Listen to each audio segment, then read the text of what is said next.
never stop saying trying. We're helping to galvanize our community.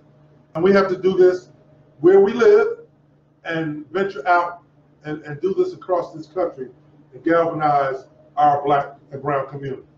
And one thing I want to say is that even though occasionally we do dip into national news, one of the things we have to keep in mind is that the things that we say can be used to contextualize. Yeah, it is on. You know, the things that you say can be used to contextualize.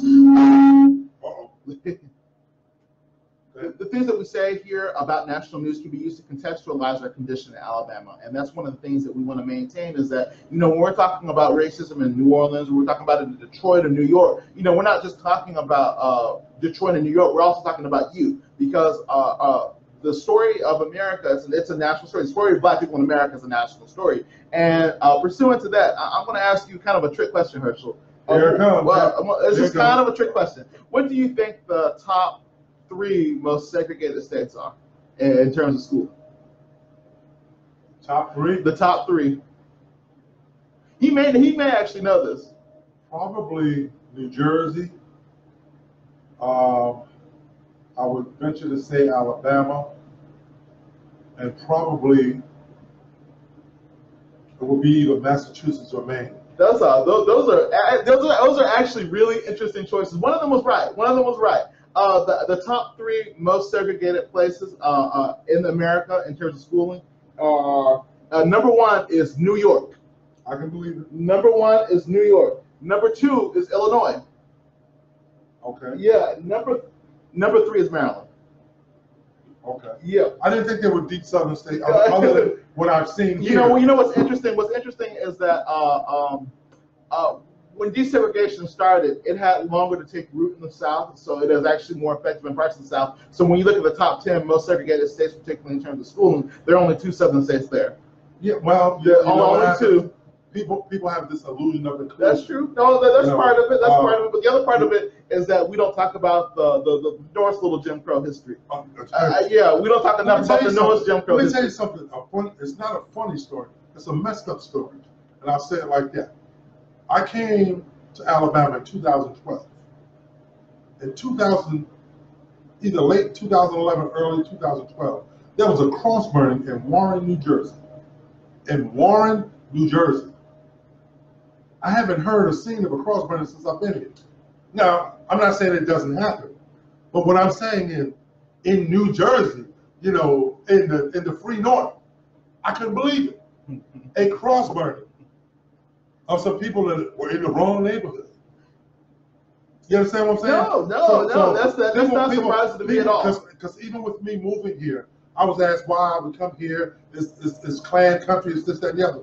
I said, you live in Klan country. Yes, you do. Yes, you do. I can tell you stories from my childhood. That's right. Growing up in a suburb of Hillside, which is between Newark and Union, you know, in the 70s and 80s. I can tell you stories of being chased as a child by white men. You know, one day we're gonna talk about Rosedale the way it is. Oh yeah, Rosedale the way it is a documentary. You can find it on PBS. It was done by Bill Moyers in the 70s, 1978.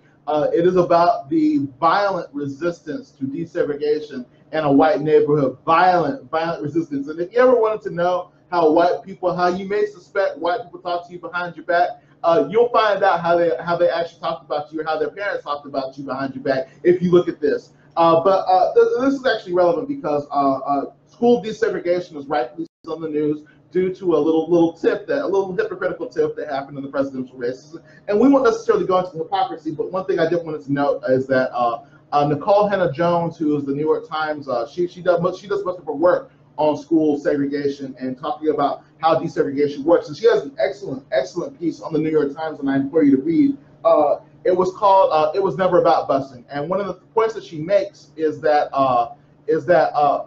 we really shouldn't be using the word busing, because white people didn't oppose busing; they opposed desegregation. Yeah, exactly. Right. So when we care about school, exactly. They were using buses. The reason why busing was used to begin with is because, as everybody noted in the 8-to-1 Brown v. Board of Education move, was that busing is what everybody used to transport themselves. Nobody cared about whether or not you rode a bus. Busing is all hat, Herschel. Right. They still busting. Yeah, they're still busting. They're still busting. They never objected to buses. They objected to where those buses were going and the kind of kids that were coming to their schools from those buses. And they didn't, when the neighborhood schools, quote unquote neighborhood schools, when those schools were black, white people wanted to get as far away from them as possible.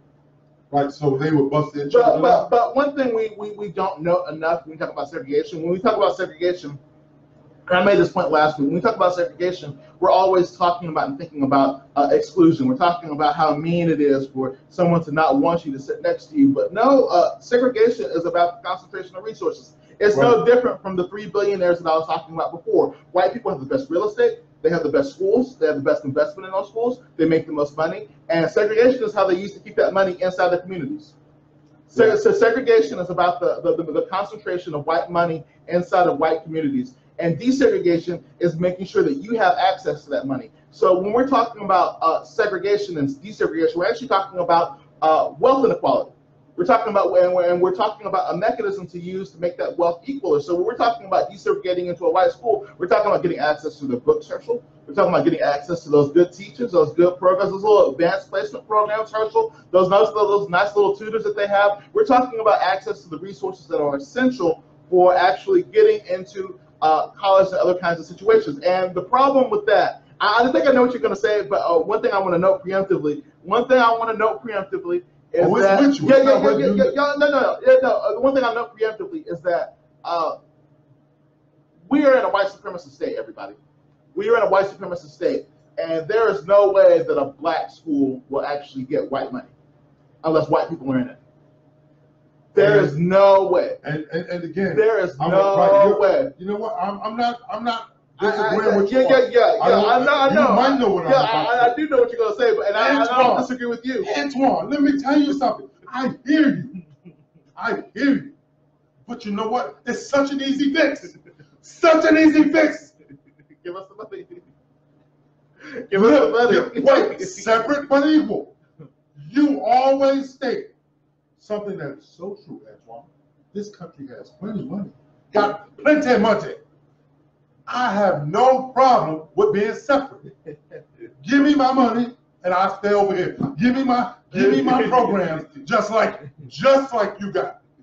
Give me my schools with the good books, with the good resources, just like you got. And then we'll be fine. Antoine, I don't have to come to your school. You're right. You're absolutely, that's the fix. Live up to your promise to Black America. You want to keep me out? I don't have a damn problem. Give me mine. Is that what you said? That's the fix. That's the fix. That's the fix. Because as long as you got money, again, it's just like a hungry man. Why he gonna break it to your house? Because he's hungry. You got food and he doesn't. He don't mean you any harm. He just wants to live and you live. Black people don't want what white. They don't want to be white. They want the same chance, the same resource, the same opportunity as afforded the Constitution. They want the same rights, or we want the same rights that were promised. That's all we want. Is that what you're telling me, Antoine? How dare I want the same? The only way I can even try to get to it is to get busted in? Now, I want to note, though, no, you're not wrong. And I actually did preempt that comment. I knew you were going to say that. I did preempt that comment. Under no circumstance will white people agree to letting black people have their money. So, why is that? Well, we know why that is. There's actually two stories I want to tell. But the first thing I want to note is this: when we did have separate but equal, some things were a little more equal than others for some people. And that's the primary problem. When we're talking about the circumstances, the educational circumstances in the 1960s, it was excellent that we had black teachers in black schools. It was excellent that we had black students seeing themselves in the schools, but those schools were in horrible condition. They had mold, they had bad food, they were overcrowded. I saw one story that unfortunately they had packed 250 kids into per classroom, Herschel, because that's where all the black people in that place were supposed to go. 250 kids with one teacher, Herschel. They had worse books. In some cases, they had no books. Right. In some cases, they had no books. And then we have to consider that with the fact that the literacy rate back then, I think it was like 50% for black children. I thought it was something really low like that. Now, desegregation inside of 10 years was able to actually correct that by 20%, Herschel. Now, unfortunately, we're in a white supremacist state. We have to remember that when we think about separate but equal. If you're separate but equal in a white supremacist state, you're only making it easier for them to A, target your school, or B, make sure you don't get any resources. And then when separate but equal was the law of the land, that's precisely what happened. That's right. And if it became the law of the land again, as we see in places like Ferguson, as we see, and even places like Dothan, Alabama, we see how they treat black schools. They either close them, they either put them in the school to prison pipeline, or they have no resources. Right. So we see already how separate but equal is playing out in a circumstance where white people in a circumstance where white people don't think that you have a right to government largesse, you're gonna end up with that circumstance, unfortunately. So we have to, in theory, not even in theory. In prose, I almost 100% agree with you, but you would also have to grapple with what's going to happen on the ground. On the ground, unfortunately, in a separate but equal context, they're just going to make sure we don't have any books.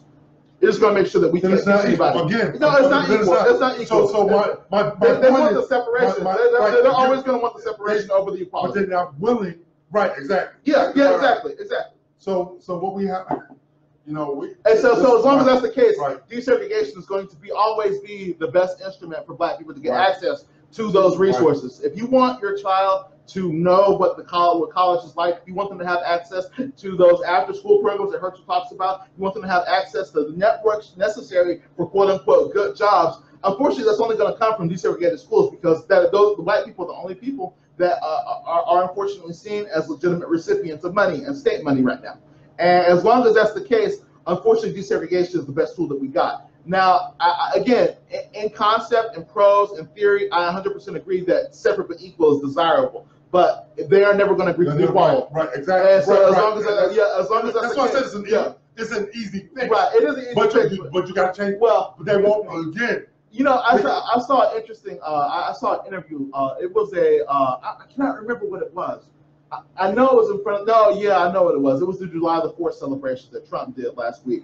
They interviewed an older woman on the lawn, and she called giving black people money socialism. Stop right there. Giving black people money socialism. Yeah. So what is giving white people money? They earned it. They earned it. Y'all about to see me choke Antoine because I think he that late. But again, I didn't want you to get too far without. No, I understand. Okay, go ahead. But historically, if you ever look at protests, if you look at the protests against busing, if you look at the protests against the civil rights movement, white people have always associated the possession or federal attention to socialism and communism. They have always said, whenever you hear, because that's what they call Obama. Whenever you hear, whenever you hear people talk about welfare and whatnot, and they say it's socialism, that's a dog whistle, folks. That is a dog whistle saying that people who do not have the right to some kind of money or some kind of access are somehow getting that money access. And I think that's kind of connected to this conversation, because we're living in a context where white people de facto see the possession or they automatically see black beneficiaries of government programs as illegitimate. They think we don't pay taxes, Herschel. They think we don't work. They think that everything is a handout to us. Well, since we stopped working for free. Yeah. Since we stopped. Well, yeah, that's true. And but the main opposition, they were fine with New Deal programs until those programs started including us, and then that's when the opposition started immediately. So we have to realize that the context that we're living in is a context whereby the acquisition, it's a context whereby black beneficiaries are always going to see as wrongful beneficiaries, because white people think that the government only belongs to them. They think that they're the only legitimate voters. They think they're the only legitimate politicians, and that trickles down into who gets the resources and who gets the political power. Right. Antoine, again, we agree so much more. No, I know we agree. You say tomato, I say tomato. It's the same, though. And this is what we need people to understand. Let me tell you something. People do not spend billions of dollars on stuff that doesn't matter.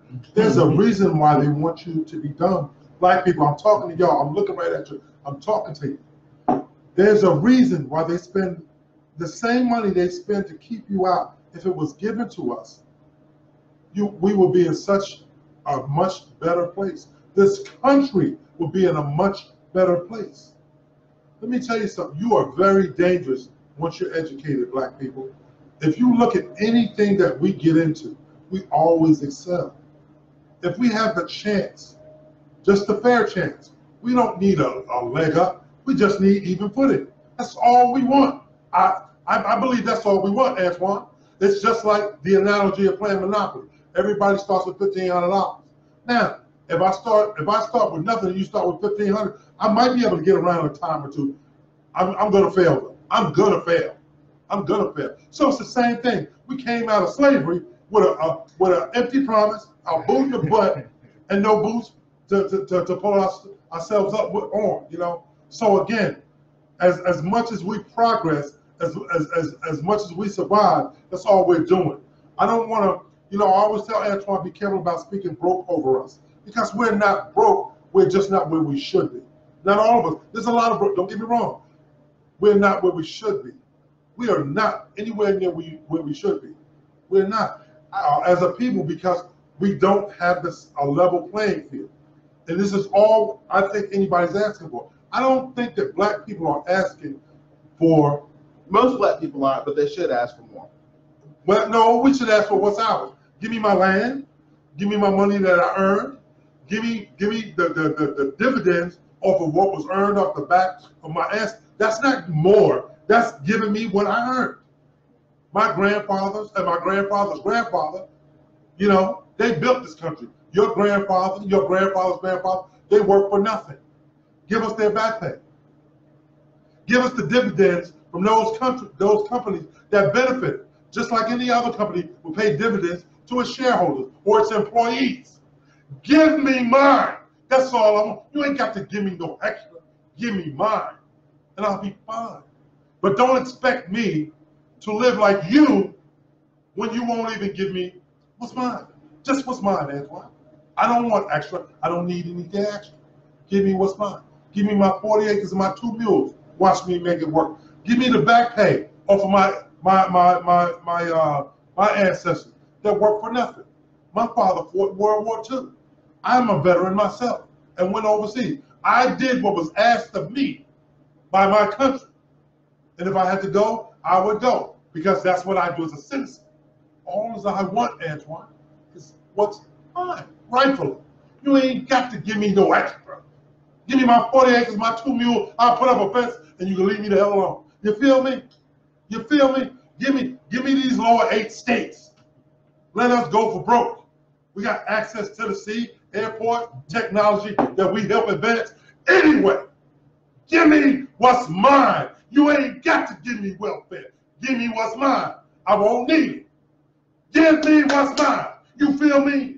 Give me what's mine. That's all I want. What you think about that, Antoine? Give me what's mine.